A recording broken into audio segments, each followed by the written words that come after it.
a little bit of a surprise and kind of shock, and also a little bit of emptiness, because he's been such an important and integral part of Indian cricket scene, world cricket scene, to be fair. It's a sense of loss. I've mentioned this before as well a few times. I think Indian team's going through a transition period and has been going through a transition period for last maybe 6-8 months, and you could see that happening.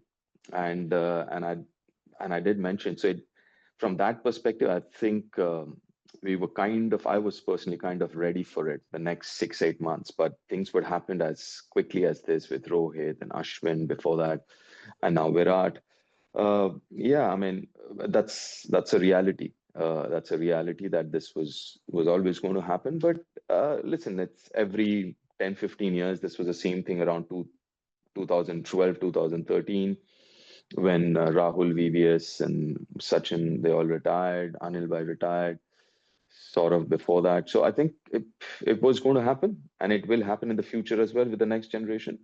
But it is sad whenever it happens. It is kind of, like I said, there's a sense of loss, because all these guys were such an important, integral part of cricket and what we do.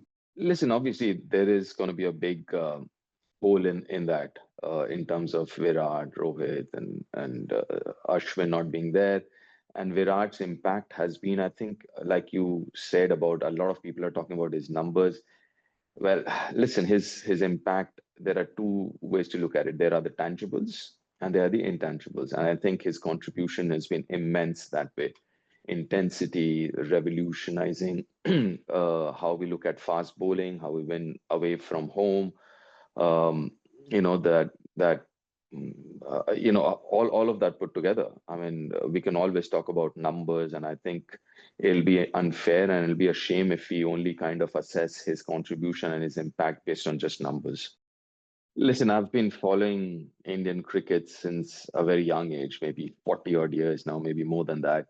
And every time legends, they retire and you feel, oh my God, So when Mr. Gavaskar retired, when Kapil Paji retired, we were like, oh, what next? When, Sachin, Rahul all retired, what next? So I think that way, I'm sure, and it's not just about last 40 years. I think that way we have been extremely blessed over last 70, 75 years that, every generation we have guys like Virat and SRT and Rahul Dravid and VVS and Saurav. Before that, you have Mr. Gavaskar and Kapil Paji and all of that. So we've always had these legends keep coming. So I'm sure, and that also says a lot about the structure, the cricketing structure that we have, and how well BCCI has done over the years. So from that perspective, I have no doubt there are a lot of youngsters, extremely talented youngsters, some of whom we've already seen, the likes of maybe Rishabh and Shubman Gill. We've got Shreyas Iyer. Maybe some of them we haven't seen as yet as much, say the likes of Sai Sudharsan, the likes of maybe even someone like Patidar, who has had a few goes, hasn't been that successful so far, but you never know. So you have all these youngsters coming through, and I have no doubt that we would have the talent. But again, listen, I mean, they'll make a name for themselves. A Virat will be a Virat, an Ashwin would be an Ashwin.